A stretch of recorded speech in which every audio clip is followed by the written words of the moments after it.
Cancer took the life of actress Lee Remick today, ending a career that spanned almost 4 decades. She was asked once about the wide range of characters she portrayed on the screen. "I just look for the stuff that interests me," she explained. Instead of making Lee Remick a superstar, the detective almost broke her. When they should have been crying, folks chuckled at a particularly disastrous situation. However, there is much more to the story. The terrible reality behind her mysterious disappearance from Hollywood during her peak of stardom, her secret failed marriage, and the movie part that ruined her reputation is now coming to light.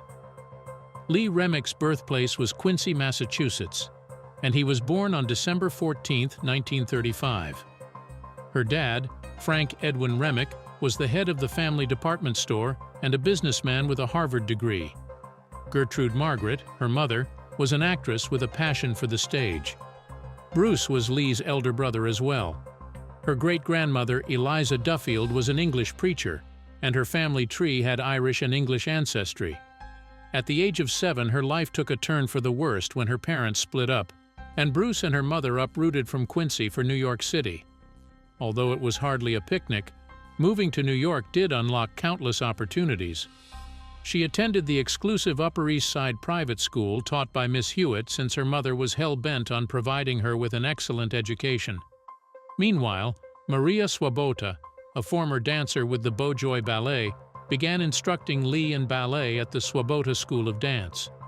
She attended acting and stage design workshops in addition to her contemporary dance studies with Charles Weidman. Ballet had been her life's work for quite some time.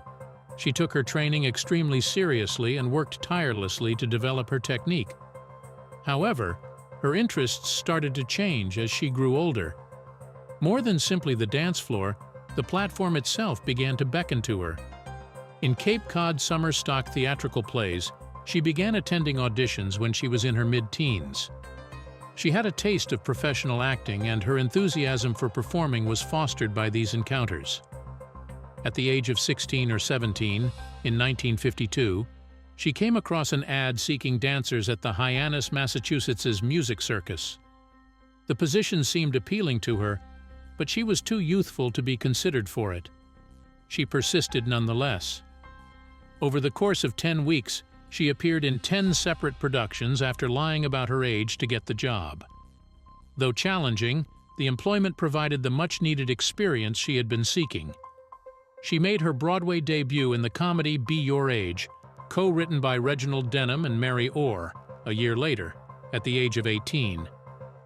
Unanticipated difficulties marred what ought to have been an exhilarating occasion. Since she had violated the school's regulations, which forbade students from taking part in professional plays, the administration had to determine if she could continue her enrollment. She had obviously taken a huge risk, but they ultimately decided to let her stay after considerable deliberation. Even though the show didn't run for very long, it ended after just 5 performances. Those 5 evenings were pivotal. More auditions and better possibilities came her way after the show introduced her to an agency. She attended Barnard College in Manhattan after finishing Miss Hewitt's lessons in 1953. It was difficult for her to juggle performing, academics, and being near to New York's theater culture. It was impossible to disregard the advice she received from one of her professors. She needed to decide between acting and her studies. There was no way she could manage both. After only 1 semester, she decided to leave Barnard to pursue acting professionally. It was risky, but it was profitable. She was prepared to conquer the profession with her immense skill, extensive training, and unwavering resolve. Lee Remick entered Hollywood while blending in with the throng. She portrayed the innocent and seductive high school majorette Betty Lou Fleckham in 1957 at the tender age of 21. Though little, the part left an indelible impression. She trained with actual majorettes in Arkansas for 3 weeks before she ever showed up on site. Even with Elia Kazan's A Face in the Crowd, her debut feature picture, her commitment shone through. Andy Griffith made his cinematic debut in A Face in the Crowd, playing the likable but cold-blooded Lonesome Rhodes, while Patricia Neal portrayed the woman who found him. The picture was a biting satire of media manipulation. The film bombed at the box office, but reviewers eventually acknowledged its genius. Remick expertly portrayed the role of a naive young woman who falls for and eventually marries Rhodes, balancing the two extremes with grace and conviction. When Kazan saw her on Robert Montgomery Presents, he realized she was exceptional. She transitioned from TV to movies in that way. She desired more than simply glitzy parts. Despite Hollywood's rapid labeling her a honey-haired beauty, she was prepared to demonstrate her depth. Martin Ritt's The Long Hot Summer was her 1958 film debut. Paul Newman, Joanne Woodward, and Orson Welles were the main actors in the film adaptation of William Faulkner's tales. Anthony Franciosa portrayed Jodie Varner, while Remick played Eula Varner, her energetic wife. She was the standout star despite the A-list cast. Remick offered Eula more than simply a supporting role by endowing her with charisma, intelligence, and a spark, elevating her from the role of a typical Southern belle. The location of filming was Clinton, Louisiana. Already a legend in his own right, Orson Welles commanded attention everywhere he went. Although Remick subsequently acknowledged feeling scared by him, she channeled her apprehensive energy into a powerful performance. Welles and director Martin Ritt were at odds over artistic issues, which caused tension behind the scenes and made production difficult. The picture was a smashing success upon its release. It revived Ritt's career after he had been blacklisted in Hollywood, and it established Remick as an actress who could hold her own with the industry's A-listers.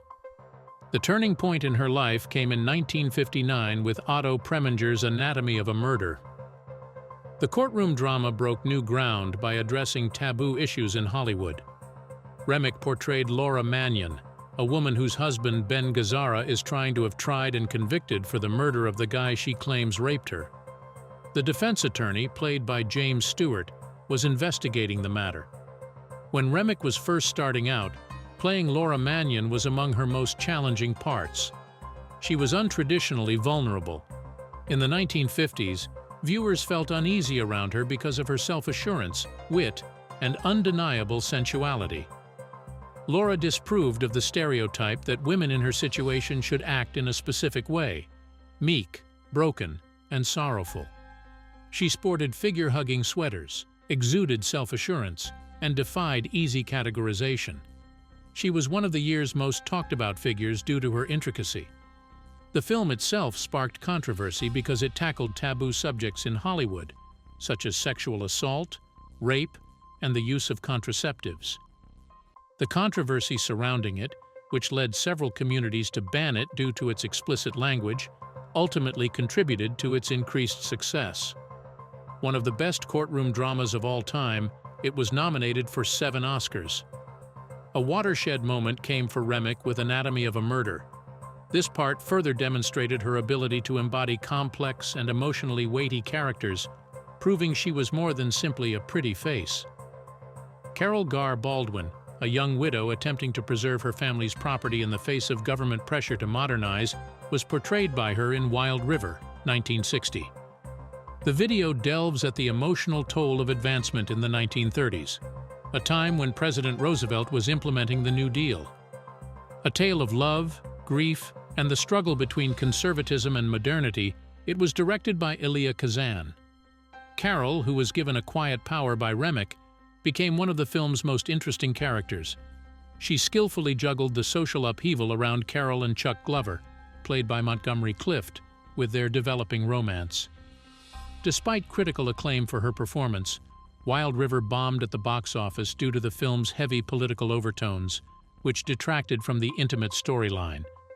Nevertheless, the picture rediscovered its relevance with the passage of time. In 2002, it became a classic after being inducted to the National Film Registry. Remick had a very risky part in Sanctuary the next year, 1961.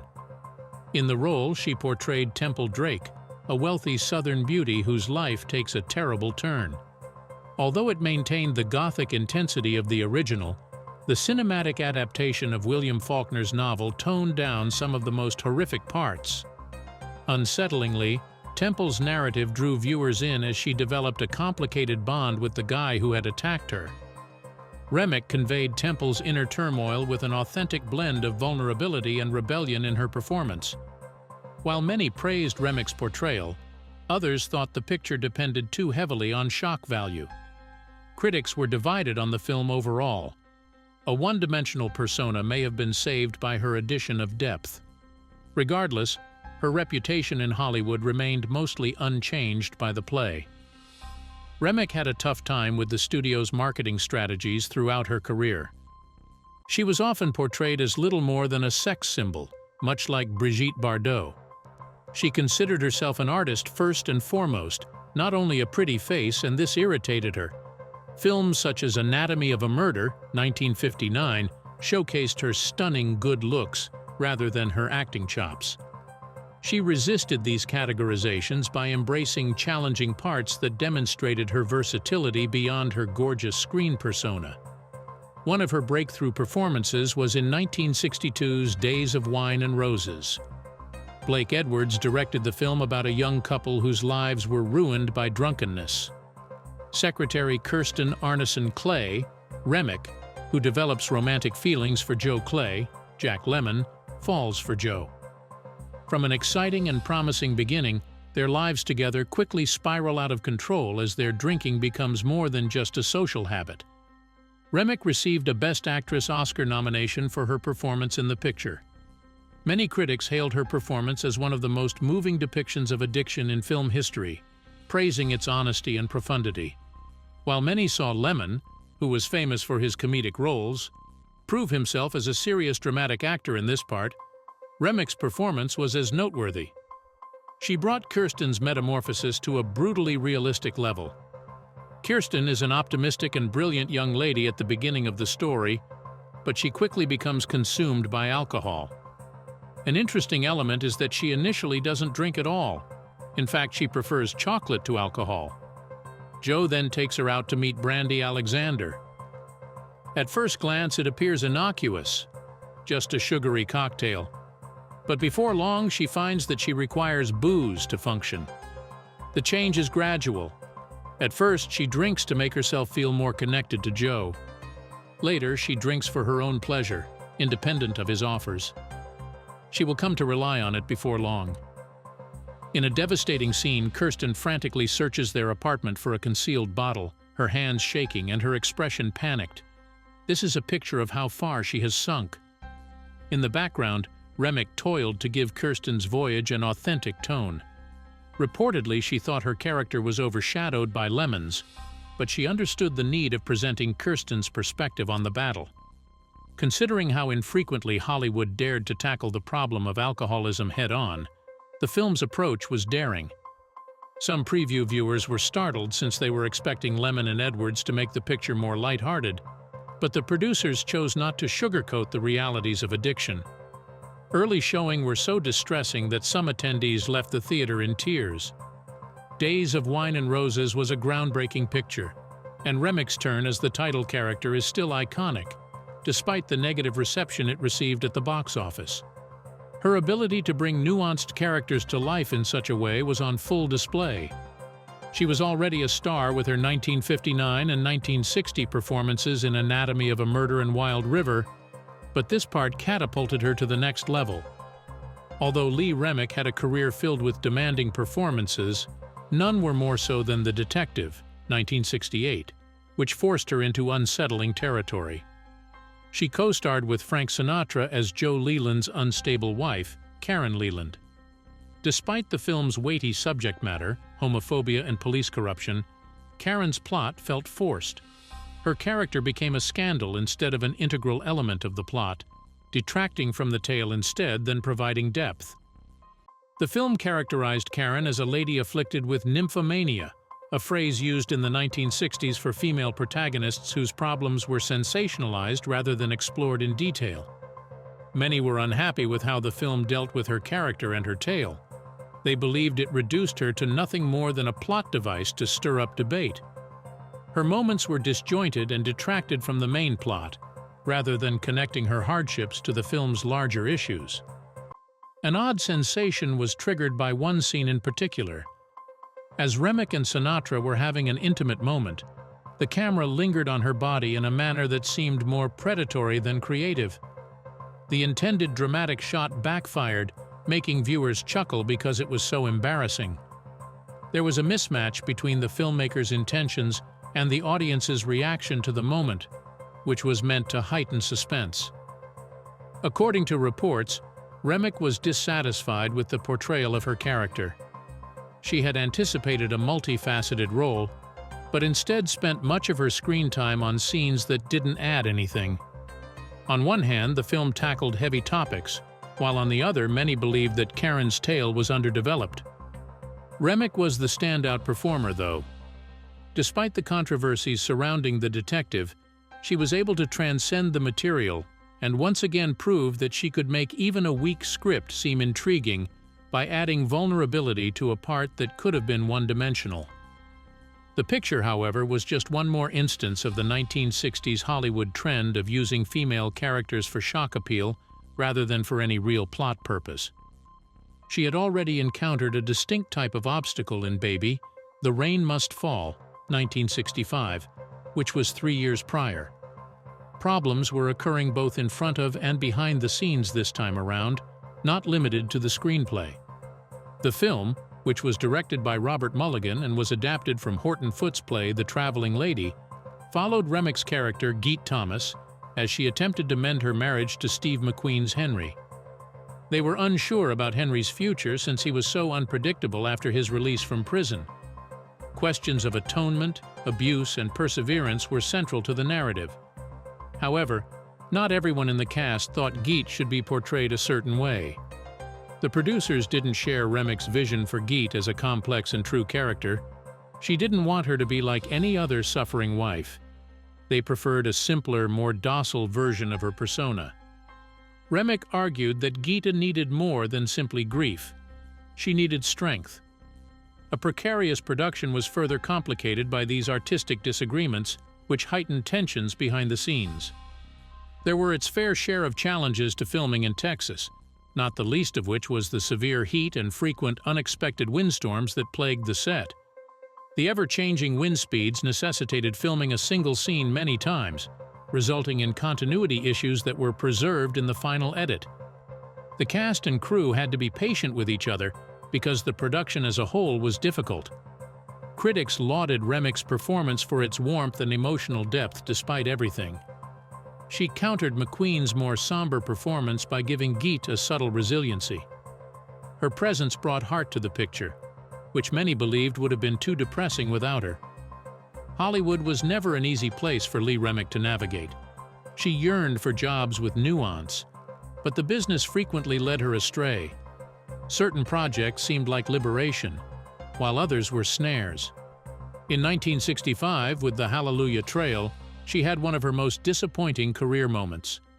John Sturges, whose work includes The Magnificent Seven, helmed the picture, which had the intention of becoming a lavish Western comedy. Among the actors were Jim Hutton and Burt Lancaster. Attempting to parody epic westerns, the almost 3-hour film fell flat. There was a lot of forced humor in the screenplay, and the tone was inconsistent. The picture was rather a draining shambles than an intelligent one. The role of temperance activist Cora Templeton Massanale, portrayed by Remick, was to foil a liquor wagon train that was en route to Denver. The part might have been more than it was. She was supposed to be a powerful figure, but she turned into a stereotype. Among the worst criticisms was the label "assning bore." The film's creation was no less challenging than the finished result. There were continual setbacks due to the weather, and a stuntman tragically died while filming. It was humiliating for Remick when the film bombed at the box office. The part was completely meaningless, and she felt remorse for accepting it. She had always aspired to play people with depth. It seemed like a good option to her at the moment. It turned out to be an unpleasant reminder of how unpredictable Hollywood can be. She was determined not to repeat her previous error. That is why she declined the Jean Harlow narrative, a major studio undertaking that may have catapulted her to much greater fame. She turned down Fox's offer to star in a glitzy biopic about Jean Harlow. The script, in her opinion, was excessively scandalous and didn't do justice to Harlow's actual life or profession. Remick was determined to avoid being typecast, even though it was a hazardous option because many actresses would have accepted the job without hesitation. Realistic roles were what she sought. By declining the Jean Harlow tale, she demonstrated that she would not sacrifice her principles for the sake of fame and fortune. In 1966, she was given an opportunity to showcase her ability that was uncommon in Hollywood. One of the most challenging assignments of her career was her comeback to Broadway. Cinema-goers were on the edge of their seats throughout Arthur Penn's suspenseful drama, Wait Until Dark. She portrayed Susie Hicks, a visually impaired lady who finds herself the victim of aggressive criminals. It was a challenging part that called for extensive training. She collaborated with experts from the Lighthouse Foundation for the Blind to ensure the accuracy of her performance, rather than depending on pure speculation. Just pretending to be blind wasn't going to cut it. She wanted to know what it felt like to be visually impaired. The Ethel Barrymore Theatre hosted the play's opening night on February 2, 1966. She portrayed Susie with power and vulnerability, earning rave reviews from critics who noted how authentic every moment seemed. After 374 performances, the play was a smashing success, and she was nominated for Best Actress at the Tony Awards for her performance. However, there were problems unique to live theater. The monotony of playing the same part night after night finally got to her, and she confessed at the conclusion of the run that she occasionally let her thoughts wander while delivering lines, even though she still managed to provide a faultless performance. That was the reality of a lengthy Broadway run. Even the best performers had to battle monotony. Ignoring the weariness, Wait Until Dark turned out to be a watershed event in her career. The fact that she was able to manage thrillers, dramas, Broadway, and Hollywood was proof of it. In the 1970s, when female actors were becoming hard to come by, Lee Remick's career took an intriguing turn. Some of her most moving performances came when she made the transition to television. She played Winston Churchill's mother, Jenny Jerome, in the 1974 British drama, Jenny, Lady Randolph Churchill. From her formative years in the United States to her meteoric rise to prominence in British aristocracy, the series chronicled Jenny's life. It was a grand historical drama made by Thames Television, and Remick played Jenny from the time she was 18 years old until she was 67 years old. In recognition of the depth, tenderness, and grace she gave to the part, she was awarded a Golden Globe and a BAFTA TV Award for Best Actress. Additionally, she was nominated for an Emmy, which further demonstrated her ability to confidently handle a job of this magnitude. Both the historical accuracy and the rich production values of the series were lauded by critics when it broadcast on PBS in the US as part of great performances. Her portrayal of Jenny Jerome was so convincing that the New York Times praised Remick's acting as a mixture of acting and characterization that is most attractive. Despite her physical differences from Jerome, Remick convincingly embodied Jenny's charisma and drive. There was a turning point with this production.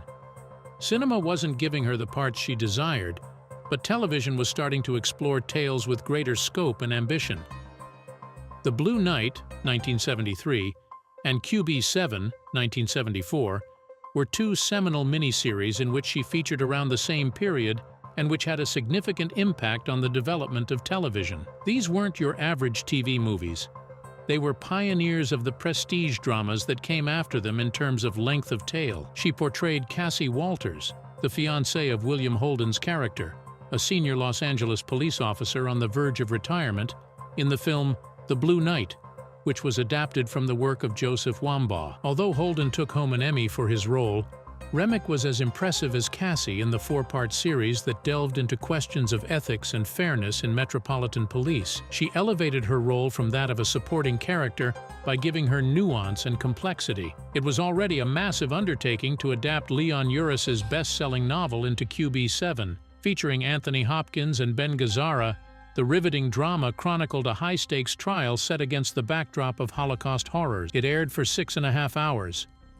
Remick brought a calm fortitude to the part of Lady Margaret, which heightened the drama's emotional impact. This groundbreaking series proved that television could successfully tackle large-scale, emotionally charged subjects, earning 7 Emmy Awards along the way. In 1976, she decided to try something new. Richard Donner's The Omen was completely different from her previous work.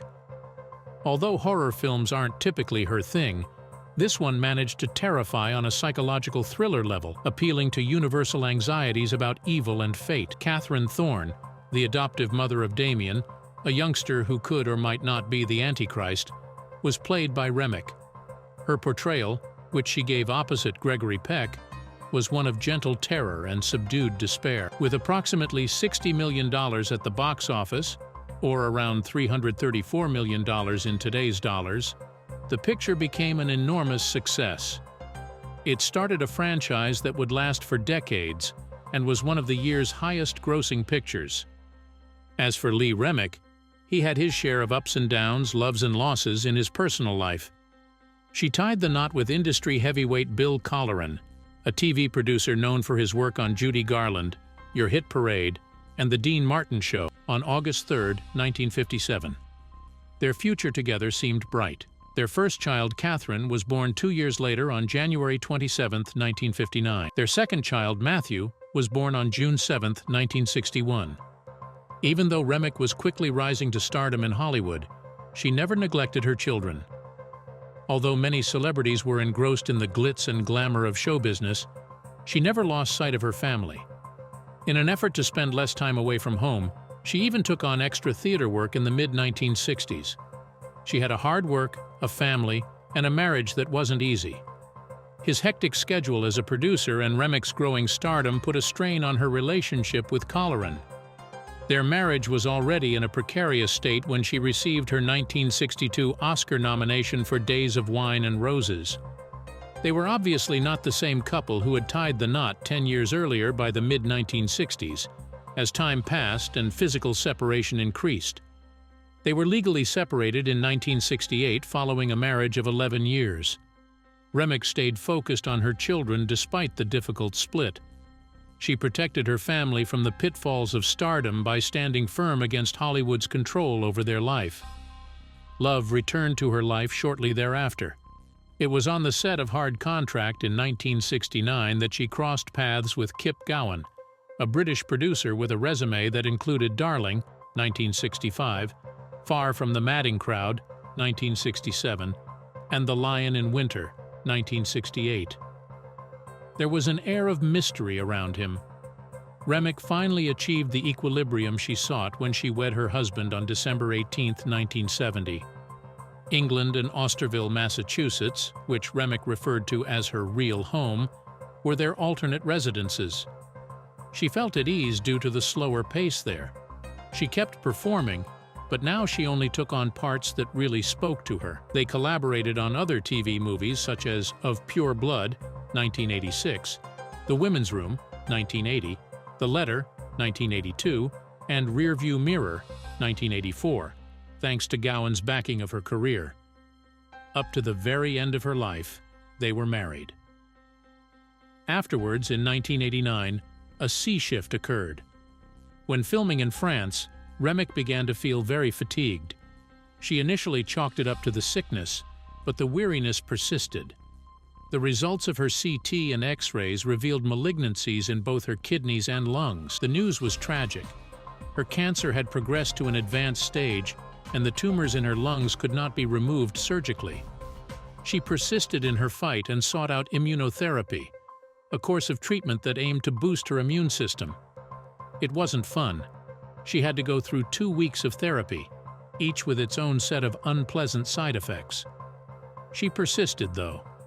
She had surgery to remove a kidney in July 1989 in the hopes that it might temporarily halt the progression of her condition. The good news is that her cancer had gone into remission by 1990.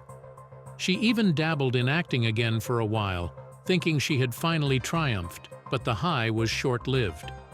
A more aggressive recurrence of the malignancy occurred later that year. There were no longer any therapy alternatives available by the middle of 1991. She made the difficult decision to terminate all medical procedures and spend her last months at home with her loved ones. Her final public appearance was on April 29, 1991. About 150 fans gathered to celebrate her, some holding placards reading, "We love you, Lee." Close friends Jack Lemmon and James Stewart were there, paying tribute to her career and the person she was beyond the screen. Despite her obvious weakness, she stood gracefully. Hollywood honored her with a star on the Walk of Fame. Lemon, with whom she had worked on Days of Wine and Roses, praised her as one of the most exceptional performers he had ever encountered. On July 2, 1991, in her Brentwood, Los Angeles home, she died just 2 months later. Her age was 55. She wanted her loved ones at her side as she spent her last moments in peace. Notable Hollywood figures such as Gregory Peck and Elizabeth Taylor attended her burial. In a heartfelt eulogy, Jack Lemmon recalled her skill, generosity, and resilience as she battled her disease. Singing "Anyone Can Whistle," a tune she sang throughout her Broadway performances, was one way her children remembered Mom.